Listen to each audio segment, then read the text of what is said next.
2. 역사전쟁 결과 보고가 왜 권익위원회로? 우편 등기로 청와대 비서실에 보낸 소장은 꽤 오랫동안 답이 없었다. 그리고 2개월 뒤에 답이 왔는데 웬일인지 다음의 내용이 전부이고 보낸 날짜도 없고 봉투 소인에도 날짜가 없다. 대통령 비서실에 보낸 소장이 왜 권익위원회로 갔는지 모르지만 역사전쟁이라는 큰일에 대한 보고가 대통령에게 전달도 되지 않은 것이 역사적 사실이다. 2. 대답 없는 국회 교육분과위원장. 대통령에게 보낸 소장이 전달되지 않았다는 답을 받고 이어서 고구려연구재단과 동북아 역사재단 관련 법을 모두 발의하였고 역사학을 전공한 유기홍 국회 교육분과위원장에게 대통령보다는 더 자세한 내용을 보냈다. 유기홍 의원은 앞뒤 사정을 잘 알고 있으며 역사도 이해하고 있기 때문이다. 우리가 부탁한 것은 딱 한 가지였다. 우리가 동북공정 백서를 발행하고 발표할 때 국회 교육분과위원회에서 국회에서 발표할 수 있는 자리를 마련해 달라는 것이었다. 그러나 의원회관 의원실로 보낸 등기 우편은 결국 해를 넘겨 3월이 다가오는 지금까지 아무런 대답이 없다. 청와대처럼 보좌진들이 가볍게 보고 유기홍 의원에게는 전달도 안 하였을 수가 있고 보고를 받고도 유기홍 의원이 대수롭지 않게 생각하였을 수도 있다. 우리는 다시 연락하지 않았다. 등기로 보냈으니 안 받았을 리는 없고 받고 답이 없다는 것은 역사 전쟁에 대해 이미 잊고 있으며 그것이 얼마나 중요한 사실인지 모르고 있다는 것을 증명하는 것이기 때문이다. 그리고 이 문제는 우리보다 먼저 국회의원이 밝혀서 국민에게 알려야 할 일이기 때문이다. 유기홍 교육위원장님께 저희가 유기홍 교육위원장님께 이 공문을 보낸 것은 다음과 같은 사유 때문입니다. 위원장님은 사학을 전공하셨기 때문에 이 내용을 읽어보면 누구보다 더 사태의 심각성을 잘 아실 것으로 보았습니다.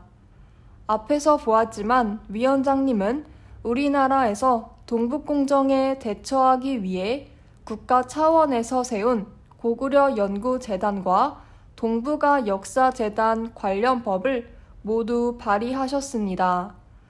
자료를 찾아본 결과 현재까지 매년 교육위가 동북역사재단을 국정감사하고 있습니다. 이미 위원장님과 2005년 동북공정에 대한 대책에 대해 국회에서 함께 전시했으므로 유 위원장님은 이 문제에 대해 남다른 이해가 있으리라 믿기 때문입니다. 끝으로 저희 연구소 몇몇 학자들이 현재 동북공정 백서와 중화인민공화국 역사침탈 40년 백서를 집필하고 있어 여름에 중간 발표를 하고 연말쯤 최종 발표를 하고자 하는데 국회 교육위나 국회의원 연구단체 또는 유기홍 의원님께서 국회에서 발표회를 할 수 있도록 주선을 해주시길 바라기 때문입니다. 내용을 파악해 보시고 필요하시면 동북아 역사재단이나 다른 학자들과의 토론회를 만들어 주셔도 좋겠습니다. 제가 고구려 발해학회에서 한 기조 강연이나 3.1선언 보도 자료를 보시면 아시겠지만 현재 중화인민공화국의 최대 포털에서 제공한 백도백과를 보면 침탈한 역사를 중화인민공화국 역사로 기록한 것이 BC 2333년에서 AD 927년, 326년, 번속으로 바뀐 역사가 623년에서 시모노세키 조약 1272년입니다. 우리 역사를 되찾는 것이 당장 어렵다고 하더라도 미중 패권 다툼 사이에서 100년을 써먹을 수 있는 외교 카드를 우리나라는 왜 버리고 있는지 알 수가 없습니다. 깊이 꿰뚫어 보시길 바라며 더 설명이 필요하시다면 언제든 연락하여 주시기 바랍니다. 2021년 6월 14일 고구리 고리연구소 이사장 서길수. 6. 민간학술단체에 오염된 국책재단의 사대주의 어용 태도. 끝으로 동북아 역사재단의 현 주소와 사대주의적 의식이 어떻게 일반 학회까지 오염시켰는지 보기로 한다. 이 책의 내용인 동북공정 백서는 2017년부터 준비하였고 2020년 12월 4일 고구려 발해학회에서 첫 발표를 하였으며 2021년 3월 1일 3일 선언으로 대중에게 처음 알렸다는 것을 보았다. 이후 이 문제를 학술 논문으로 발표해 학계에 알려야 한다고 생각하고 다음 2편의 논문을 써서 2개의 학술지에 투고하였다.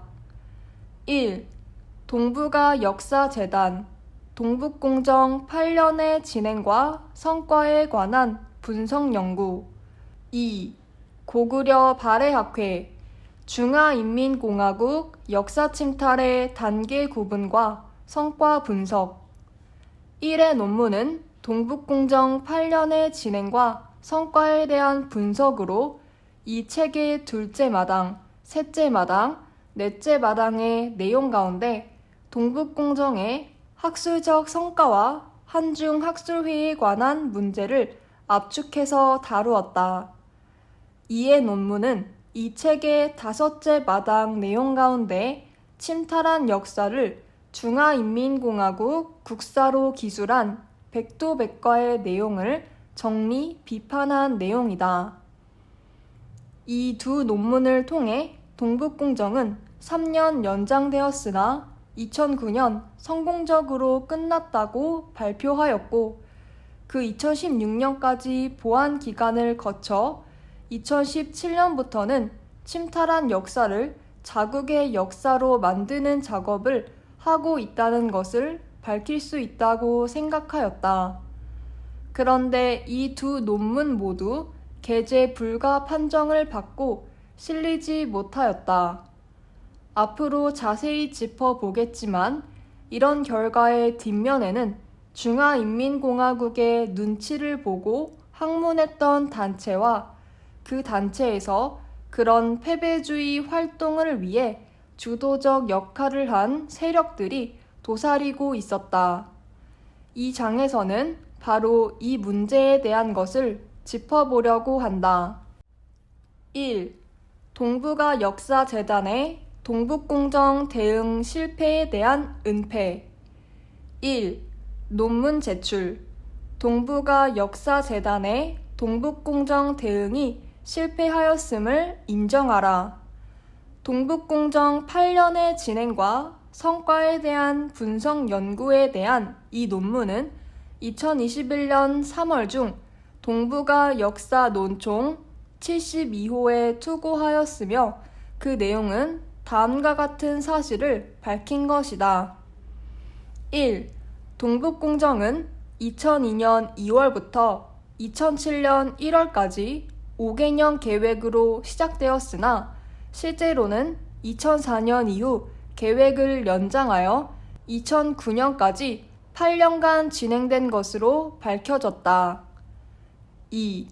동북공정은 순수 학술적인 연구가 아니고 중국 공산당과 정부가 산하 기관인 중국 사회과학원을 통해서 기획한 프로젝트로 중국 공산당 산하 만주 삼성 공산당위원회가 지휘하여 만주 삼성의 연구기관이 총 출동하여 진행한 거국적인 프로젝트였다.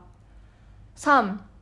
2003년 후반기 중국 변강사지 연구 중심의 홈페이지가 한국에 알려지면서 한국에서 거국적인 규탄 운동이 일어나자 한중 외교부가 학술적으로 해결하기로 구두 합의한 뒤 중화인민공화국은 전략을 바꾸었다. 중앙의 중국사회과학원은 한국과 학술적으로 논의하는 척하고 뒤로는 길림성 사회과학원에서 모든 일을 맡아 중단 없이 계속되었다. 4. 2004년 뒤 길림성 사회과학원에서 발행한 동북사지에 발표한 동북공정 연구 성과는 6년간 모두 310편인데 그 가운데 고구리에 관한 논문이 160편으로 가장 많고 강역이론, 고조선, 발해, 고리와 조선, 백두산과 간도 문제는 모두 150편이었다. 이러한 결과는 동북공정의 목적은 고구리 역사뿐 아니라 옛 조선인 고조선과 발해까지 모두 3,000년이 넘는 역사를 침탈하려는 것이 목적이라는 것이 분명해졌다. 5. 2009년 7월 24일에서 25일 중국 사회과학원과 길림성 사회과학원이 연합하여 주최하고 동북공정에 참여한 모든 기관과 학자들이 모여 동북공정이 성공적으로 완성되었음을 선포하였다. 6. 대회에서 동북공정을 진행하는 동안 될 수 있으면 드러나지 않도록 비밀리에 진행하던 태도에서 이제는 연구한 결과를 가지고 상대국을 설득하고 공격적으로 선전하는 정책으로 바뀐다. 아울러 구체적으로 같은 점은 취하고 다른 것은 그대로 놓아둔다는 전략으로 훔쳐간 역사를 보호하기로 결정하였다. 이 논문의 결과는 한국에서 동북공정 대응을 위해 만들어진 동북아 역사재단에서 1. 동북공정은 2007년에 끝나지 않고 3년 연장하여 2009년에 끝났다는 사실을 몰랐다는 것을 밝혔고 2. 중화인민공화국에서 학술적 해결이라는 전술로 한국 측과 학술회의를 하는 척하면서 사실은 길림성 사회과학원을 통해 중단 없이 계속되었으므로 한중학술회의를 담당한 한국 측 동북아 역사재단의 대응에는 문제가 있었다는 것이며 3. 2009년 상대국인 중화인민공화국이 역사 침략인 동북공정을 중단하지 않고 끝까지 마쳤다고 선포한 것은 동북공정을 막지 못하고 실패했다는 것을 밝힌 것이었다. 2. 귀하의 논문은 게재 불가로 결정되었습니다. 이의 신청 가능합니다. 5월 14일 동북아 역사 논총 제72호 투고 논문 심사 결과 메시지가 왔다. 선생님의 논문 심사 결과는 D, C, C로 논문 심사 내규에 따라 게재 불가로 결정되었습니다. 만약 논문 심사 결과에 대한 이의가 있으실 경우 이의 신청을 온라인 투고 시스템에 제출해 주시기 바라며 검토 후 타당성이 인정될 경우 차기 편집위원회에서 안건으로 상정, 논의하도록 하겠습니다. 3. 논문 심사 결과에 대한 이의 신청. 글쓴이는 다음과 같은 이의 제기를 했다. 전체적으로 심사위원들의 지적사항을 반박하는 9쪽짜리 이의 제기를 하였는데 간추리면 다음과 같다. 먼저 심사위원 3명의 지적사항은 크게 3가지로 나눌 수 있다. A. 선행 연구와 차별성이 없어 독창성이 없다. B. 중화인민공화국 학계에서 진행한 주제별 논문 분류와 학술적 비판이 없다. C. 한국 학계의 연구 성과를 정리 비판하고 자신의 논리를 전개해야 한다. A. 선행 연구와 차별성이 없다. A. 논문에 독창성이 없다. 본 논문은 동북공정이 2009년까지 8년간 계속되었고 그 사실은 동북사지라는 결과물을 가지고 분석하였으며 결과적으로 중국은 구두 합의를 어기고 동북공정을 중단하지 않고 계속해 완성했으며 결과적으로 역사 전쟁에서 중국은 목적을 달성했고 상대적으로 한국의 대응은 실패했다라고 분석한 논문이나 책이 국내에서 단 한 편도 없다. 동북공정이 2009년까지 8년간 계속되었다는 사실 한 가지만 밝혀도 이 논문은 독창성이 있는 것이다. 동북아 역사재단과 한국 학자들의 동북공정 기간 인식에 대한 분석은 이미 사마당에서 2007년을 분석할 때 나왔기 때문에 생략한다. 이의 신청에서는 자세하게 밝혔다. B. 글에서 인용한 자료는 이미 선행 연구에서 거의 대부분 인용하였다. 이 논문은 그런 미시적 분석이 아니라 전체 과정을 거시적으로 분석한 것으로 자료의 이용 방향이 다르다. 이 부분에서 가장 중요한 것은 필자는 동북사지가 동북공정의 결과를 실은 기지이고 실제 그 사실을 밝혔으며 특히 2009년 동북공정을 마무리하는 발표를 찾아내 밝힌 것은 선행 연구자들이 인용한 것과는 전혀 다른 성과다. C. 동북공정을 회고하는 보고서 같고 자료를 분석하여 구성하는 논문과 거리가 있다. 먼저 이런 평가는 학술적인 평가도 아니고 같은 연구자로서 매우 모욕적인 표현이다.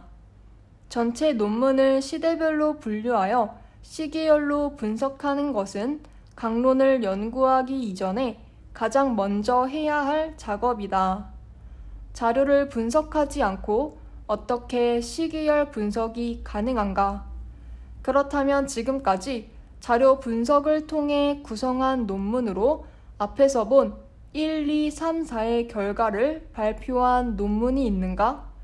거시 분석에서는 1, 2, 3, 4 가운데 하나의 결론만 도출해도 독창성이 인정되어야 한다. B. 중화인민공화국 학계에서 진행한 주제별 논문 분류와 학술적 비판이 없다. 이 논문은 연구 목적에서 분명히 밝혔듯이 각 주제에 대한 중화인민공화국의 논리를 비판하기 위해 쓴 것이 아니다. 이 논문은 동북공정의 진행 과정을 분석하여 어떻게 진행되었고 언제 완료되었으며 어떤 성과를 냈는지 거시적으로 분석하는 것이다.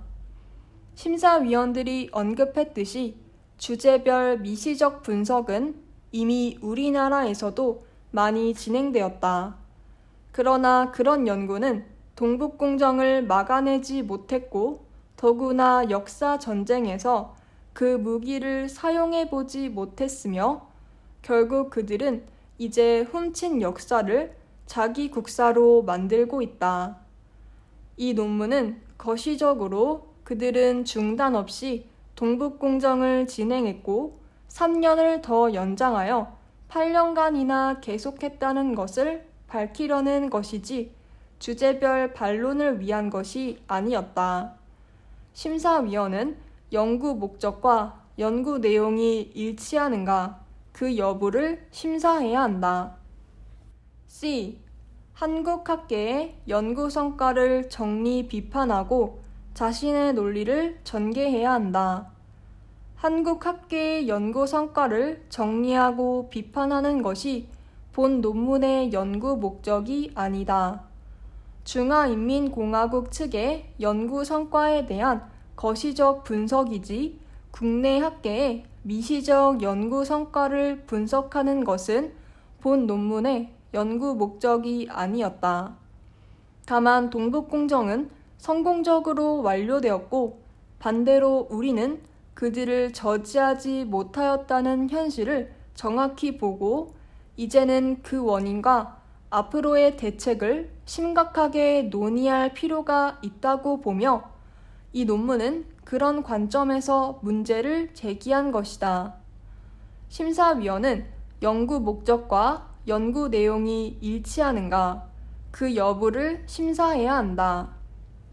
맺은 말. 위에서 본 바와 같이 이 논문의 지적사항은 1. 논문의 연구 목적과 다르고 2. 연구 목적과 다른 국내 연구 성과를 분석 내지 인용하지 않았다는 점에 중점을 두고 심사하였다. 따라서 논자는 다음과 같이 건의한다. 이 논문의 논제는 한 편의 논문으로 끝날 수 있는 것이 아님을 볼 수 있다. 이제는 국가나 우리 학계가 솔직하게 동북공정에서 중화인민공화국 측이 목적을 달성하였다는 것을 인정해야 한다. 그런 면에서 동북아 역사재단에서 선제적으로 이 주제에 대한 토론회를 열길 바란다. 4. 이의 제기는 기각되었습니다. 위에서 본 이의 제기를 한 뒤 두세 달 뒤 다음과 같은 답을 받았다. 근본 73호 편집위원회는 8월 13일 코로나 4단계 방역조치 관련 교육부 지침 하달로 서면회의로 개최되었습니다. 편집위원회 검토 결과 편집위원 모두의 공통 의견으로 동북공정 8년의 진행과 성과에 관한 분석 연구에 관한 심사가 객관적이고 공정하게 이루어졌다라고 결정하였습니다. 그리하여 귀하께서 요청하신 심사 결과 이의 제기는 기각되었음을 알려드립니다. 5. 동북아 역사재단은 왜 이 논문을 싣지 않았을까? 앞에서 본 것처럼 논문 게재도 불가능하게 되었지만 글쓴이가 제안한 토론회도 열리지 않았다. 글쓴이는 이의 제기하면서 이런 것들이 받아들여질 것이라고 믿지 않았다. 심사위원들도 마찬가지이지만 편집위원도 모두 그동안 한중 역사 전쟁에서 그들 방식으로 함께 대처해온 전우들이기 때문이다. 심사위원회 심사평을 보면 알 수 있다. 1. 동북공정을 회고하는 보고서 같고 자료를 분석하여 구성하는 논문과 거리가 있다. 2. 한국의 관련 학계에서 동북공정에 대한 이해가 부족하거나 무관심하다고 판단하고 본 논문을 작성한 것으로 짐작되는데 이 또한 필자가 관련 학계의 선행 연구를 무시한 결과라고 판단된다. 앞에서도 보았지만 1회 동북공정을 회고하는 보고서 같다라는 평가는 논문의 논지나 논문 작성법과 전혀 상관이 없는 비학술적 야유를 하고 있다. 그리고 2를 보면 심사위원들이 그동안 동북아 역사재단과 함께 연구하고 한중 학술회의에 직접 참여하여 나름대로 크게 공헌하였다고 자부하는 사람들이 분명하다. 그리고 그들은 이 논문을 쓴 사람이 누구인지 알고 있었다. 2020년 12월 4일에서 5일 전국 고구려 발해학 대회의 강연에서 이미 이 내용 일부를 발표하였기 때문이다. 그러므로 자기들은 나름대로 동북공정에 열심히 대응하였는데 그것을 평가해 주지 않고 무시한다라고 불평하는 것이다. 이런 것도 심사위원으로서 올바른 태도가 아니다. 그 논문은 국내 학자들의 논문을 평가하는 것이 아니고 본 논문의 논지에 관한 선행 연구는 단 한 편도 없었기 때문이다. 어쨌든 심사위원이나 편집위원들은 고구려 연구재단과 동북아 역사재단과 같은 배를 타고 동북공정을 대처하여 열심히 싸워온 학자들이고 그런 면에서 억울하다고 할 수 있다. 문제는 앞에서 보았듯이 동북공정 대응은 실패하였고 우리 고대사는 3000년이 중화인민공화국 국사로 일반화되고 있다. 그리고 그런 결과에 절대적인 책임을 져야 할 기관은 고구려 연구재단이고 동북아 역사재단이며 그들과 함께 대응했던 고대사 연구학자들이다. 그들은 한중학술회의에서 고구려 연구재단과 동북아 역사재단이 상대국의 심기를 건드리지 않기 위해 선정한 쟁점 없는 논문을 발표하였고 김용덕 이사장이 국민이 역사를 잘못 알고 흥분을 가라앉히는 노력을 할 때 앞장을 섰다. 그런데 그처럼 중화인민공화국의 눈치를 보며 연구하고 국가기관의 요구에 맞는 연구를 하던 학자들이 그런 풍토를 순수 민간 학술단체인 고구려 발해학회까지 옮겨 오염시키고 있다는 사실이 드러났다. 고구려 발해학회는 학자의 주관을 뚜렷하게 가지고 중화인민공화국 눈치를 보지 않고 그 나라 학자들과 당당히 토론한 전통을 가졌다. 그런데 언제부터인가 그 풍토가 달라졌고 그 사실이 드러난 사건은 고구려 발해학회에서 발생한다. 다음 절에서 바로 그 부분을 다룬다. 2. 왜 동북아 연구재단에서 일어난 똑같은 사건이 고구려 발해학회에서 일어났는가? 1. 심사위원이 아니라 편집위원회가 게재 불가를 결정한 경위. 앞절에서 1의 논문에 대한 문제를 보았고 이 절에서는 2의 문제를 보기로 한다. 1. 동북아 역사재단 동북공정 8년의 진행과 성과에 관한 분석 연구. 2. 고구려 발해학회 중화인민공화국 역사 침탈의 단계 구분과 성과 분석. 11월 1일 고구려 발해 연구 제71집에 투고한 논문 2의 심사 결과 통보서를 받았다. 그런데 통보서와 함께 다음과 같은 특별한 경고사항이 덧붙여졌다. 다만 수정 논문 제출 안내에 앞서 서길수 선생님께 편집위원회 측에 의견을 전달해 드립니다. 선생님께서는 4인의 수정 제의 내용을 반영해 제목과 본문을 수정해 주시길 바라며 이를 정리한 수정 제의 내용 반영서를 제출해 주시길 바랍니다.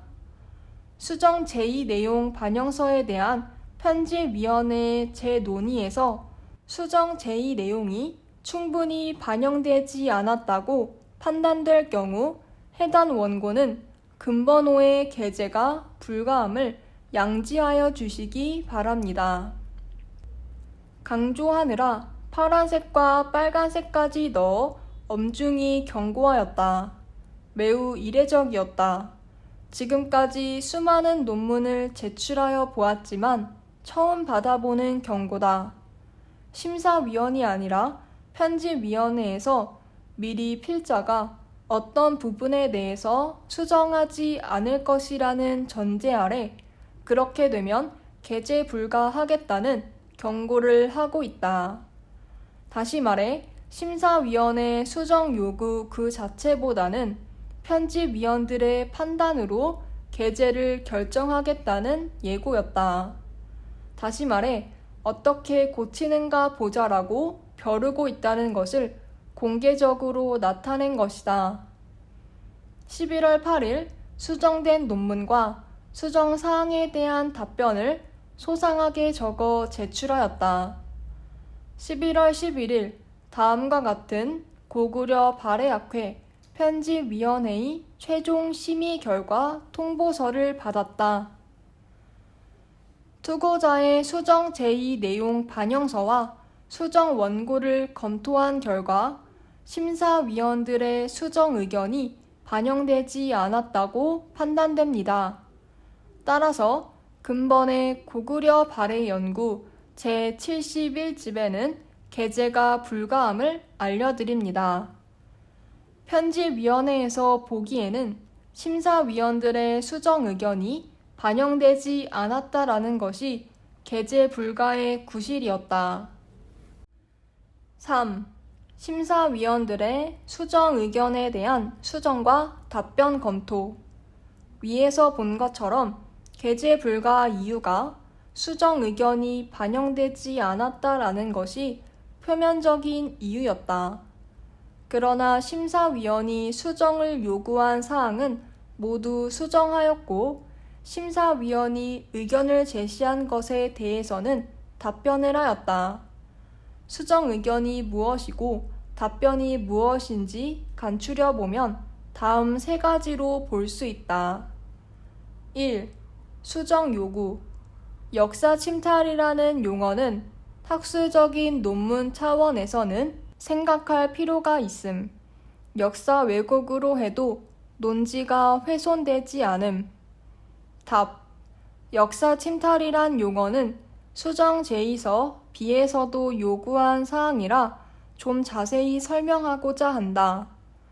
역사 왜곡은 역사적 사실을 사실과 다르게 해석하거나 그릇되게 함이 사전적 해석이다. 보기를 든다면 일본이 임나일본부서를 바탕으로 옛날 한반도 남부를 지배했다는 것은 역사 왜곡이다. 그러나 당시 사만이나 신라, 백제를 일본 역사로 기록하고 일본 역사라고 가르치면서 사만이나 신라, 백제가 우리 역사가 아니라고 한다면 이것은 역사 왜곡이 아니라 역사 침탈이다. 만일 독도가 일본 땅이라고 자료를 다르게 해석하거나 그릇되게 한다면 역사 왜곡이다. 그러나 일본이 독도를 쳐들어와 차지하고 자기 땅이라고 하면 명명백백한 침탈이다. 중화인민공화국이 1996년 이전에 이미 학자들이 역사를 왜곡한 사례들이 많다. 필자는 그때까지를 역사 왜곡 시기라고 본다. 그러나 1996년부터 국책으로 고구려뿐 아니라 고조선사, 부여사, 발해사를 자기 역사로 만들기 위해 총력을 다하였고 실제로 자기 역사로 쓰고 있으며 한국과 조선의 역사가 아니라고 분명히 못 받고 있다. 또한 이 논문에서 보듯이 이미 백과사전에서까지 자기 역사로 바꾸어 버렸다. 1980년 이전 분명히 우리 역사였던 3000년 역사를 중화인민공화국의 역사로 쓰고 있는 것은 역사 왜곡이 아니라 역사 침탈이라고 해야 한다. 2. 1단계는 국가 차원의 역사 왜곡이라고 보기 어려움. 1단계라고 제시는 하였지만 정작 내용이 많지 않다고 하여 본문 서술을 생략하였음. 이는 1단계를 제시한 의미가 없는 것임. 생략하거나 2단계를 1단계로 변경하고 1단계에서 이 부분을 간략하게 설명하는 방안을 고려했으면 함. 답. 1단계 국책 침탈에 대해서는 대폭적인 보강을 하였음. 원고 매수 때문에 줄였는데 심사위원회 지적이 있으므로 보강함. 이 점 편집위원회에 양해 바란다. 3. 3단계와 4단계의 차이 상황에 대하여 비교 설명이 없는데 이 부분은 비교 제시할 필요가 있음. 답. 3단계와 4단계 차이는 자료를 보강하였음. 4. 결국은 역사 침탈인가 역사 침탈이 아닌가의 문제였다. 위에서 본 세 가지 문제 가운데 2와 3은 너무 많다고 할 정도로 철저하게 보강했기 때문에 문제가 없을 것이다. 사실 3장의 내용은 이미 다른 논문집에 투고한 내용이라 간단히 줄인다고 밝혔으나 동북아 역사재단 논문집에서 게재 불가 통보를 받아 내용을 충분히 보충할 수 있었다. 동북아 역사재단 논문집 문제는 이미 앞에서 보았다. 수정하지 않은 유일한 것은 1. 역사 침탈보다는 역사 왜곡이 좋겠다는 것이다. 심사위원이 역사 침탈이 잘못되었다는 이유를 쓰지 않고 역사 왜곡을 권유한 정도였다. 그러나 이 논문의 논지는 역사 침탈을 시대 구분한 것이라 역사 왜곡이라고 바꿀 수 없었다. 본 논문은 40년 역사 침탈을 시대 구분한 것이고 동북공정은 그 가운데 3단계밖에 안 되기 때문에 전 기간을 동북공정이라고 할 수 없다. 만일 2002에서 2009년 이전이나 이후를 동북공정이라고 하면 그것이 틀린 것이다. 더구나 이 논문은 중화인민공화국이 동북공정에 성공하여 어떻게 자국의 국사로 정착시키고 선정하고 있는가를 밝히는 논문이다. 그러므로 수정사항에서 역사 침탈을 써야 하는 이유를 설명하고 논문의 주에 그 논지를 달았다. 사실 이것은 수정 요구가 아니라 역사 왜곡이라고 하자는 의견이었고 논자는 그에 대한 논지를 설명하였으므로 답변을 마친 것이다. 그런데 바로 이 점을 편집위원회에서는 심사위원들의 수정 의견이 반영되지 않았다고 판단한 것이다. 심사위원이 논문을 심사할 때는 논문의 주제나 논지를 자의로 판단해서 판결을 해서는 안 된다. 심사위원이 심사할 때는 1. 논문집과 주제가 알맞은가 하는 것인데 고구리 문제이니 문제가 없을 것이다. 2. 독창성이다. 이 논문은 다른 논문과의 유사도 측정에서 5% 미만으로 가장 중요한 것이라고 본다. 3. 논리의 전개나 자료의 인용에서 문제가 있는 것인지 여부다. 그에 대한 수정 요구는 없었다. 이 논문의 핵심은 마지막 장인데 몇 가지 수정이 필요하다고 해서 수정하였다. 그런데 심사위원이 아니라 편집위원이 논문 제목과 논지를 바꾸지 않았다고 해서 게재 불가 통지를 하였다. 이것은 편집위원회의 월권이다. 편집위원이 다른 사람 논문의 주제나 논지를 바꾸라고 할 수 없고 그렇게 할 수도 없다.